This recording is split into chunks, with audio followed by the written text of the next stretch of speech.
Sushma hall में बैठी TV देख रही होती है। तभी उसकी पड़ोसन विमला का आना होता है। सुषमा, क्या बात है? जब से तेरी बहू आई है तुझे तो कोई काम ही नहीं करना पड़ता, बस पूरे दिन तुझे आराम ही आराम है। और तेरी भी तो बहू है, वो तुझे आराम नहीं देती क्या? देती तो है, लेकिन 4 गालियाँ देने के बाद। खैर तू बता, तू कैसी है? मेरे हाल चाल भी अच्छे हैं, बस तू अपना बता, आजकल क्या कर रही है? अरे विमलू, कभी हमारे हाल भी पूछ लिया करो, हम भी तो यहीं बैठे हैं। अरे मैंने तो देखा ही नहीं। बताइए बताइए, आपकी तबीयत कैसी है? फिलहाल तुम्हें देखकर तो अच्छा लग रहा है, अब वरना कुछ देर पहले तक तो लग रहा था कि जीने के लिए कुछ है ही नहीं। बहू, घर में गर्म पट्टी तो है ना? हाँ है माँ जी, लेकिन किसका क्या हुआ? अब तक तो सब ठीक था, कहीं आपकी कमर में या पैर में तो मोच नहीं आ गई? अरे मुझे कुछ नहीं हुआ है, लेकिन लगता है तेरे ससुर के हाथ पैर में अकड़न आने वाली है, इसलिए पूछ रही हूँ। अरे भाग्यवान, इतना कष्ट करने की कोई जरूरत नहीं है, मैं तो बस विमलू से मजाक कर रहा था। सुषमा काफी समय से नोटिस कर रही थी, जब भी उसके पड़ोसन घर आती, किशोर के चेहरे की हंसी और भी खिल जाया करती थी। और किशोर विमला से हंसी मजाक तो करता है, साथ ही उसे प्यार से विमलू कहकर भी पुकारने लगा था। ये सब देखकर सुषमा को शक होने लगा था कि उसकी पड़ोसन का उसके पति के साथ कोई लफड़ा तो चल रहा है। एक रोज हॉल में बैठी सास बहू सब्जियां काट रही थी। तभी पूजा अपनी सास सुषमा से कहती है, माँ जी बुरा मत मानिएगा, एक बात कहूँ, आजकल विमला काकी पापा जी के रहते हुए घर कुछ ज्यादा नहीं आ रही है। और अपने पापा जी को देखा है, वो विमला काकी से कितने प्यार से बोलते हैं, वो भी विमलू। बहू, तू जले पे नमक मत छिड़क, मैं पहले ही से उस बुढ़े से परेशान हूँ। ठीक है माँ जी, जैसा आपको सही लगे, लेकिन कल मैं पापा जी को विमला काकी का हाथ पकड़े हुए देखा था, और पता है वो विमला काकी से क्या कह रहे थे? राम रे राम, क्या कह रहा था ये बुढ़ा उस विमला को? और वो विमला, उसको तो शर्म आती ही नहीं है। माँ जी, मुझे तो बोलते हुए भी शर्म आ रही है, पापा जी ने विमला काकी को ऐसी बातें कही। बहू, तू क्यों शर्मा रही है? अब शर्म तो उस बुढ़े बुढ़िया को आनी चाहिए जो 55 की उम्र में आशिकी लड़ा रहे हैं। पापा जी विमला काकी से कह रहे थे अगर वो उन्हें पहले मिली होती तो वो अभी उनके साथ होती, लेकिन अभी भी वक्त है, और कह रहे थे कि मेरे बारे में सोचना जरूर। क्या इस बुढ़े का दिमाग तो नहीं खराब हो गया है? मेरे होते हुए भी विमला के साथ चक्कर चल रहा है, ऊपर से कह रहा है कि मेरे लिए सोचना जरूर। इस बुढ़े की ना पोता पोती खिलाने की उम्र हो रही है और ये खुद के बच्चे पैदा करने का सोच रहा है। आने दो इसे, आज तो इसकी खैर नहीं। हाँ माँ जी, मैं तो शर्म से पानी पानी हो गई थी। अरे मेरे तो भाग ही फूट गए इस विमला को घर बुलाकर और इस बुढ़े से शादी करके। सुषमा और पूजा बातचीत कर ही रहे होते हैं, तभी उसकी पड़ोसन विमला का आना होता है। अरे सुषमा, कहाँ है तू? कहीं नजर नहीं आ रही? तेरी नजर मुझे ढूंढेगी तभी तो मिलूंगी ना, तेरी नजर तो किसी और को ही ढूंढ रही है। तेरे कहने का मतलब क्या है? मैं किसी और को ढूंढ रही हूँ? तू भी ना सुषमा, बड़ी मजाकिया है। अच्छा ठीक है, पता है किस काम से आई है? और आज मैं तेरे घर गई थी, तू तो नहीं थी वहाँ पर, और तेरी बहू ने कहा था कि तू तो अपनी बहन के घर गई है। वैसे तो तू अपने घर वालों को पूछती भी नहीं है, तो अपने बहन के घर क्या करने गई थी? अरे बहन से मिलने का मन कर रहा था, इसलिए गई थी देखने उसे कि उसकी तबीयत कैसी है। तू किससे मिलने गई थी वो मुझे बहुत अच्छे से पता है, आखिर मैं भी तेरी पड़ोसन हूँ और तेरी सखी भी। सुषमा विमला को ताने दे ही रही थी, तभी घर में किशोर आता है। अरे क्या बात है विमलू, सुबह शाम यही रहने का इरादा है क्या? जब भी घर आता हूँ तुझे देखकर तो दिल बाग बाग हो जाता है। अपने बाग के माली पर भी थोड़ा ध्यान दे देना, वरना कहीं ऐसा ना हो कि तुम्हारे दिल के तार ही काट दे वो। सुषमा की बातें सुनकर किशोर जोर जोर से खांसने लगता है, और किशोर को खांसता देख विमला से रहा नहीं जाता, और वो तुरंत किचन में भाग जाती है और किशोर के लिए पानी ले आती है। ये सब पूजा और सुषमा देखकर हैरान रह जाते हैं। सच में तुझे सबकी कितनी फिक्र है, लेकिन किसी को तेरी फिक्र नहीं है। अरे अब जान में जान आ गई तुम्हारे हाथों का पानी पीकर। वैसे पानी में कुछ मिलाया तो नहीं था, 1 मिनट में खांसी ठीक हो गई। इसे तो बस प्यार समझ लीजिए आप। हम तो कब से बहुत कुछ समझकर बैठे हैं आपको, लेकिन आपकी तरफ से देरी है। किस देरी की बात हो रही है यहाँ पर? जरा मुझे भी तो पता चले। मुझे भी कुछ समझ नहीं आया, क्या बोल रहे हैं। अच्छा सुषमा, मैं चलती हूँ। अरे विमलू, चाय पीने का समय हो गया है, तो चाय पीकर ही जाती तो मुझे अच्छा लगता। अच्छा, चाय पीने का समय हो गया है। बहू, जरा चाय लेकर आ। आज मैं तेरे ससुर को अपने हाथों से चाय पिलाऊंगी, वो भी बहुत अच्छे से। क्यों, सही कहा ना मैंने? मैं तो बस मजाक कर रहा था, तुम तो खामाखा सीरियस हो गई। इतना बोलने के बाद किशोर वहाँ से चला जाता है और सुषमा गुस्से में खुद से कहती है, इस बुड्ढे की अकल को ठिकाने मैं ही लगाऊंगी, और उस पड़ोसन से लफड़ा क्या होता है ना, इसे मैं बताऊंगी। सुषमा लगातार नोटिस करती है कि विमला किसी न किसी बहाने से उसके घर आकर किशोर से बातचीत कर लिया करती थी। लेकिन एक रोज सुषमा घर आती है तो वो देखती है कि उसकी पड़ोसन विमला और पति दोनों हंस कर बातें कर रहे हैं। विमलू, मैं तुमसे बहुत प्यार करता हूँ और तुम्हारे साथ जीना मरना चाहता हूँ, लेकिन मेरी पत्नी हम दोनों के बीच आ रही है। शादी तो मैं भी करना चाहती हूँ तुमसे, लेकिन इस उम्र में ये सब शोभा नहीं देता। हम दोनों जैसे हैं वैसे ही सही, 2-4 बातचीत हो जाती हैं और क्या ही चाहिए।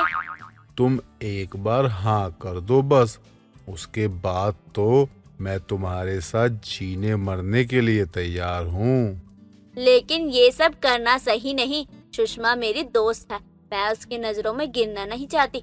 तुम्हारे आगे पीछे करने की वजह से मैं तुमसे बात कर लेती हूँ, और सुषमा को लगता है कि मेरा तुम्हारे साथ चक्कर है, और तुमने लोगों को ऐसा दिखाना भी शुरू कर दिया है। मुझसे दूर रहो, उसमें ही तुम्हारी भलाई है, वरना मैं सुषमा को सब बता दूंगी। सुषमा और उसकी बहू पूजा, जो कि बाहर से आए थे, वो सारी बातें सुन रहे होते हैं। तभी सुषमा ताली बजाते हुए अपने पति किशोर से कहती है, क्या बात है, मेरे पीठ पीछे ये सब चल रहा था और मुझे कुछ पता भी नहीं था। तुम एक नंबर के छिछोरे हो, छिछोरे। सुषमा तू जैसा समझ रही है वैसा कुछ भी नहीं है। तेरा बुड्ढा ही मुझे हर वक्त परेशान किया करता था। मैंने इसे कई बार मना भी किया था, लेकिन ये मेरे पीछे आ जाया करता था। मैंने सब कुछ सुन लिया है। विमला, तू तो मेरी अपनी थी ना, और ये बुड्ढा, ये तो मेरा पति था। तुम दोनों ने मिलकर मुझे धोखा दिया है। अब मैं किसी पराये से क्या ही उम्मीद रखूंगी। लेकिन मैं भी सुषमा हूँ। मैं आज और अभी तुम दोनों को इस घर से निकालती हूँ। इतना बोलकर सुषमा किशोर को घर से निकालने के लिए जैसे ही हाथ पकड़ती है, किशोर सुषमा से माफी मांगने लग जाता है।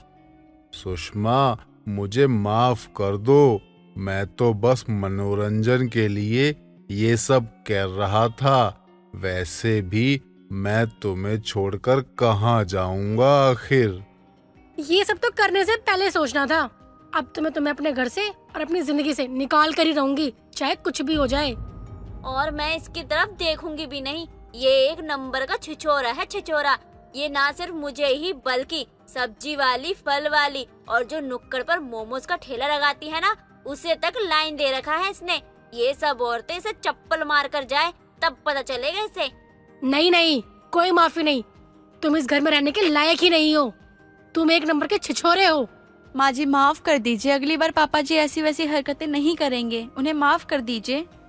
सुषमा अपने पति किशोर को खूब सुनाती है और अपनी बहू के कहने पर अपने बूढ़े को घर में ही रहने देती है, वरना तो उसने मन बना लिया था कि आज वो अपने बूढ़े को घर से निकाल कर ही रहेगी। कीर्ति के ससुराल वालों को घुइयां की सब्जी खाना बहुत पसंद है। वहीं कीर्ति को घुइयां के पत्तों की सब्जी खाना पसंद है। दोनों की पसंद में तालमेल ना मिलने के कारण आए दिन घर में खाने को लेकर महाभारत छिड़ी रहती है, मानो खाना खाने नहीं कोई जंग लड़ने बैठ रहे हों। ऐसे ही एक रोज कीर्ति रसोई में घुइयां के पत्ते की सब्जी बना रही होती है। तभी उसकी सास सरला आ जाती है। बहू, आज तू क्या बना रही है? माँ जी, वो ही जो आपको बिल्कुल भी पसंद नहीं है, घुइयां के पत्तों की सब्जी। तुझे मना किया है ना कि इसके पत्तों की सब्जी मत बनाया कर। माँ जी, जिस दिन आप मेरे हाथ की सब्जी खा लोगी उस दिन आप मुझे भगवान मान बैठोगी। हाँ, बड़ी आई अपने आप को भगवान मानने वाली। तू और तेरे सपने बहुत अनोखे। अरबी को घुइयां घुइयां बोलती है। माँ जी, हमारे यहाँ पर घुइयां को घुइयां ही कहते हैं। आपके गांव में घुइयां को अरबी बोलते हैं, हमारे गांव में तो घुइयां ही बोलते हैं। अच्छा चल चल अपना काम कर, मेरा बेटा भी खाना खाने आता ही होगा और तेरे इस घुइयां के चक्कर में लेट हो जाएगा। आप मुझे खाना बनाने दोगी तभी तो। आप तो मुझसे बात करने रसोई में आ गई और अरबी की बात करने लगी। कीर्ति की बात सुनकर सरला सर पर हाथ मारती है और उसे बिना कुछ बोले रसोई से बाहर चली जाती है। कुछ देर बाद कीर्ति सबके लिए खाने के टेबल पर खाना लगा रही होती है। तभी कीर्ति का पति रवि आता है। आज क्या बनाया है खाने में? जी हमने घुइयां के पत्तों की सब्जी बनाई है, आप खाकर देखो, आपको अच्छी लगेगी। अब ये घुइयां किसको कहते हैं? ये नई नई सब्जियां कहाँ से आ रही है? और पत्ते की सब्जी ये कौन बनाता है? हम कोई भैंस बकरी थोड़ी है। घुइयां मतलब अरबी होता है। मैंने तो उसको मना किया था कि अरबी के पत्तों की सब्जी ना बनाए, लेकिन उसको खुद की पसंद के आगे कुछ और दिखता ही कहाँ है। कोई और सब्जी नहीं बनाई है क्या? नहीं रवि जी, आप ये खाकर देखो, अगर आपको ये पसंद ना आए तो मैं आगे से नहीं बनाऊंगी कभी। कीर्ति इतना बोलकर रवि को घुइयां के पत्ते की सब्जी देती है। रवि को घुइयां के पत्ते की सब्जी अच्छी लगती है। फिर कीर्ति सरला को भी घुइयां के पत्ते की भी सब्जी देती है। सरला को घुइयां के पत्ते की सब्जी पसंद आ जाती है। अरे वाह वाह बहू, ये तो अरबी की सब्जी से भी अच्छी लग रही है। अच्छा मुझे पता चला कि तू इसको क्यों खाती है। हाँ माँ, मजेदार तो ये बात है कि ये पत्ते गले में लग भी नहीं रहे और इसका स्वाद भी बहुत अच्छा आ रहा है। अब से हमारे घर में ना यही बनाना। मैं तो आपको पहले ही बोल रही थी, लेकिन आप दोनों तो मेरी बात सुनने को तैयार ही नहीं थे। सभी कीर्ति की घुइयां की सब्जी की खूब तारीफ करते हैं और फिर सभी अपने अपने कामों में लग जाते हैं। ऐसे ही वक्त गुजरता जाता है और गुजरते वक्त के साथ कीर्ति के साथ सरला को भी घुइयां के पत्ते की सब्जी अच्छी लगने लगती है। ऐसे ही एक दिन सरला को अरबी के पत्ते के पकोड़े खाने का मन करता है और वो कीर्ति के पास जाती है। बहू आज अरबी के पत्तों के पकोड़े बना दे, बहुत मन कर रहा है। पर माँ जी घर में घुइयां के पत्ते खत्म हो गए हैं, आप मार्केट जाकर ले आइए, तब मैं आपको बनाकर खिला दूंगी। मार्केट भी इतना दूर है कि मुझे पत्ते लाते लाते कल हो जाएगा और हमारे मोहल्ले में कोई सब्जी वाला आता ही नहीं। अगर आता है तो आलू टमाटर के अलावा कुछ लाता ही नहीं। आप ही देख लो माँ जी, अगर आपको खाना है तो कुछ तो करना ही होगा, वरना जब घुइयां के पत्ते आएंगे तब पकोड़े का स्वाद लेना। कीर्ति की बात सुनकर सरला निराश हो जाती है और बाहर चली जाती है। जैसे ही वो बाहर निकलती है तभी उसकी नजर अचानक से अपनी पड़ोसन विमला के घर में लगे गमलों पर जाती है, जिसमें विमला ने अरबी उगा रखी थी। वो जल्दी से अंदर आती है। बहू जल्दी दरा, मिल गया। क्या हुआ माँ जी, आप ऐसे चिल्ला क्यों रही हो जैसे आपकी लॉटरी लग गई है? हाँ बस तू कुछ ऐसा ही समझ ले। अभी मैं बाहर गई और मैंने देखा कि अपने पड़ोसन विमला के गमले में घुइयां के पत्ते हैं। चल मैं उसको बातों में लगा दूंगी और तू किसी भी तरह से वो पत्ते तोड़ लियो। कैसी बातें कर रही हैं माँ जी आप ये चाहती हैं कि हम चोरी करें? नहीं बिल्कुल भी नहीं, आप अकेले जाओ, मैं इसमें आपका साथ बिल्कुल नहीं देने वाली हूँ। अरे वो अपने मन से तो खुद देगी नहीं, वैसे भी हम पड़ोसी हैं, कोई चोरी नहीं होती। कीर्ति सरला की बात मान जाती है और सरला के साथ विमला के घर जाती है। सरला विमला को अपनी बातों में लगा कर रखती है और कीर्ति चुपके से जाकर घुइयां के पत्ते तोड़ लेती है और छुपा कर घर आ जाती है। दोनों बहुत ही खुश थी। कुछ देर बाद कीर्ति रसोई में पत्तों के पकोड़े बनाने चली जाती है और सरला बैठकर टीवी देखने लगती है। तभी विमला आती है। विमला को देखकर सरला घबरा जाती है और मन में बोलती है, ये यहाँ क्यों आई है? कहीं इसको पता तो नहीं चल गया कि हमने इसके पत्ते चुरा लिए हैं? अगर इसको पता चला तो आज तो मेरी पड़ोसन हम पर टूट पड़ेगी। क्या हुआ सरला, तेरे चेहरे का रंग क्यों उड़ गया? ऐसा लग रहा है जैसे तेरी कोई चोरी पकड़ी गई हो। अरे नहीं ऐसी कोई बात नहीं है, वो तो बस थोड़ी गर्मी हो रही है। अच्छा चल छोड़, मैं कहने आई थी कि मुझे माफ कर दे, मैं तुझे घुइयां के पत्ते नहीं दे सकती क्योंकि मेरी बहन ने मांग लिया है। अरे कोई बात नहीं, तू मेरे घर से पकोड़े खा कर जाइयो, आज मेरी बहन पत्ते देकर गई है। सरला इतना बोल ही रही होती है कि तभी कीर्ति पकोड़े लेकर वहाँ आती है। लीजिए आंटी जी, ये पत्ते मेरे पति बाजार से लेकर आए हैं, तो सोचा आपके घर दे आए, लेकिन आप खुद यहाँ आ गई। लेकिन अभी तो सरला बोल रही थी कि ये पत्ते उसकी बहन दे गई है। खैर छोड़, तू तो मुझे पकोड़े दे। विमला के इतना बोलते ही दोनों की जान में जान आती है और तीनों बैठकर घुइयां के पत्ते के पकोड़े खाते हैं और कीर्ति विमला को घर के लिए सब्जी भी देती है। कुछ देर बाद विमला अपने घर चली जाती है और अपने पौधों को पानी डालने लगती है। वैसे ही उसकी नजर घुइयां के पत्तों पर जाती है और खुद से कहती है, ये मेरे गमलों को क्या हुआ? ये दोनों सास बहू बहुत चालाक है। पक्का ये मेरे घर से चोरी करके गई है और मुझे ही पकोड़े खिला दिए। आज तो इन दोनों को छोड़ूंगी नहीं। ज्यादा दूसरों के घर में चोरी करना आता है ना, ऐसा सबक सिखाऊंगी कि आगे से किसी घर में चोरी नहीं करेगी। विमला अपना काम छोड़कर सरला के घर जाती है और उस पर चिल्लाने लगती है। तभी सरला बाहर आती है। क्या हो गया? तो इतना क्यों चिल्ला रही है? अब क्या चोरी हो गया तेरा? तू जितनी भोली बन रही है ना, तू उतनी भोली है नहीं। तूने मेरे घर की घुइयां के पत्ते चुराकर मुझे ही पकोड़े खिला दिए और अभी भोली बनने का नाटक कर रही है। तुझे शर्म नहीं आती है कि खुद चोरी करती है और अपनी बहू से भी चोरी करवाती है? अच्छा ठीक है, माफ कर दे विमला तू मुझे। हम पड़ोसी हैं और अगर हम दोनों ऐसे लड़ाई करेंगे तो लोग क्या समझेंगे? मैं खुद बाजार से तेरे लिए पत्ते ले आऊंगी। तुझे तो मैं छोड़ूंगी नहीं। क्या हालत की है तूने मेरे अरबी के पत्तों के साथ। तुझे इसका भुगतान करना ही पड़ेगा। विमला इतना बोलकर वहाँ से चली जाती है और सरला भी अपने घर के कामों में लग जाती है। कुछ दिन तक तो सब कुछ ठीक था। विमला भी सरला को कुछ नहीं बोलती। दिन गुजरता जाता है। एक दिन सरला को फिर से घुइयां के पत्तों की सब्जी खाने का मन करता है और वो कीर्ति को बोलती है, बहू आज फिर से घुइयां के पत्ते की सब्जी या पकौड़ी बनाकर खिला दे। माँ जी, फिर से एक बार घर में घुइयां के पत्ते खत्म हो गए हैं और इस बार मैं आपको पहले ही बता दूं कि मैं कहीं से चोरी नहीं करने वाली हूँ।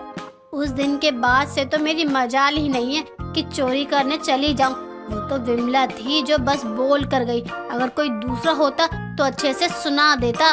हाँ, अब जब आप घुइयां के पत्ते बाजार से लेकर आओगी ना, जब ही पकोड़े बनेंगे।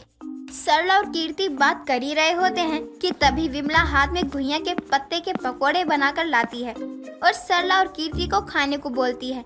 दोनों पकोड़े खाते हैं और तभी दोनों के गले में खुजली होने लगती है। ये क्या खिला दिया विमला तूने? इसको खाकर तो गले में खुजली होने लग गई। मजा आया ना? ये तुम दोनों के लिए सबक है। आगे से तुम दोनों को याद रहेगा, कभी किसी के पौधे बर्बाद नहीं करोगी। मेरी अरबी के पौधों का ऐसा नाश मारा है कि उसमें दोबारा पत्ते नहीं आए। विमला इतना बोलकर वहाँ से चली जाती है और दोनों सास बहू को अपनी गलती पर बहुत पछतावा होता है और आगे से कभी भी चोरी करके खाने की नहीं सोचती हैं। हिमानी एक आत्मनिर्भर औरत थी, लेकिन साथ ही हिमानी थोड़ी लालची थी। एक दिन हिमानी अपने घर में पानी पूरी बना रही होती है। तभी हिमानी की बेटी महक आती है। माँ, आप पानी पूरी बना रही हो, मुझे भी दो ना। दूर हट, अभी मुझे पानी पूरी बेचने भी जाना है। वहाँ से बच जाए तो खा लियो। माँ, आप हमेशा यही कहती हो और फिर बचने के बाद भी पानी पूरी नहीं देती हो। हाँ तो बेटा समझो ना, हम अमीर तो है नहीं कि अपने पसंद का कुछ भी खा ले या बना ले। हमारे हाथ में इतने पैसे कहाँ टिकते हैं, तभी तो मैं बचा बचा कर चलती हूँ ना। माँ, आप हमेशा ही यही कहती रहती हो, लेकिन मेरा भी कितना मन करता है पानी पूरी खाने का। तेरे बाबा के जाने के बाद सब कुछ मैं ही कर रही हूँ। इतनी मुश्किल हो गई है उनके जाने के बाद ये सब संभालना। मुझे तो समझ में नहीं आता कभी कभी, लेकिन देख रही है ना तू, मैं जैसे तैसे कर रही हूँ, फिर भी तू अपनी माँ से इस तरह बात कर रही है। मैं कुछ बोलूँ ना तो क्या करूँ? और लोगों की तरह मेरा भी तो मन करता है ना कि मैं भी अपनी पसंद का खाऊं, पहनूं, जहाँ मन करे वहाँ घूमूं, लेकिन आप हो के समझती ही नहीं हो कभी। महक अपनी माँ को सुनाकर वहाँ से चली जाती है। हिमानी को महक की बातों का बुरा तो लगता है, लेकिन वो अपनी बेटी की बातों पर ज्यादा ध्यान नहीं देती और अपने काम में लग जाती है। जब काफी सारी पानी पूरी बन जाती है तो हिमानी उन पानी पूरी को लेकर बेचने चली जाती है। हिमानी रोज की तरह चौराहे पर अपनी पानी पूरी का ठेला लगाकर खड़ी हो जाती है। तभी वहाँ एक बड़ी अमीर औरत मधुबाला आती है। एक प्लेट पानी पूरी लगा दो। और हाँ, अच्छी है ना आपकी पानी पूरी? हाँ मेम साहब, बहुत अच्छी है, आपको भी बहुत पसंद आएगी। ठीक है, अब ज्यादा बातें मत बनाओ और हाँ, जल्दी से एक प्लेट पानी पूरी लगा दो।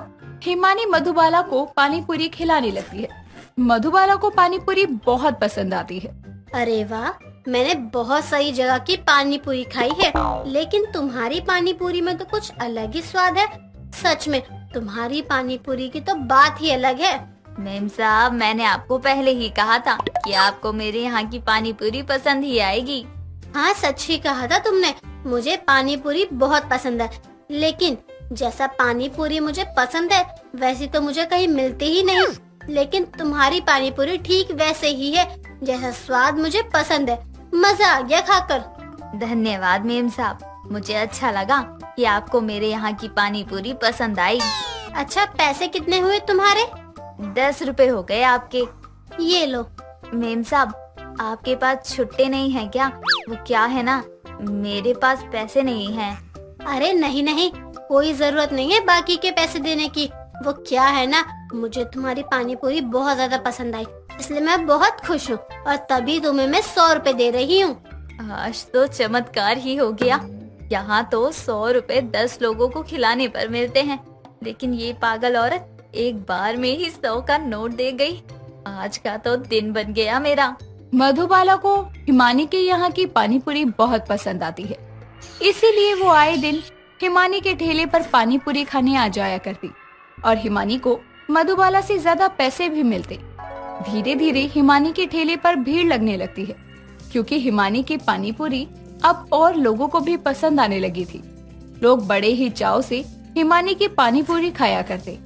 एक दिन हिमानी के ठेले पर एक लड़का अभय और एक लड़की काजल आते हैं। अभय, मैं तुम्हें इनकी ही पानी पूरी के बारे में बताती थी। ये बहुत ही अच्छी पानी पूरी बनाती है, तुम्हें भी बहुत पसंद आएगी। अच्छा चलो देखे तो सही, जिसकी तुम इतनी तारीफ करती हो, आखिर उसकी पानी पूरी में ऐसा भी क्या जादू है? आंटी, आप 2 प्लेट पानी पूरी लगा दो। जी अभी लगाती हूँ। हिमानी उन दोनों को पानी पूरी खिलाने लगती है।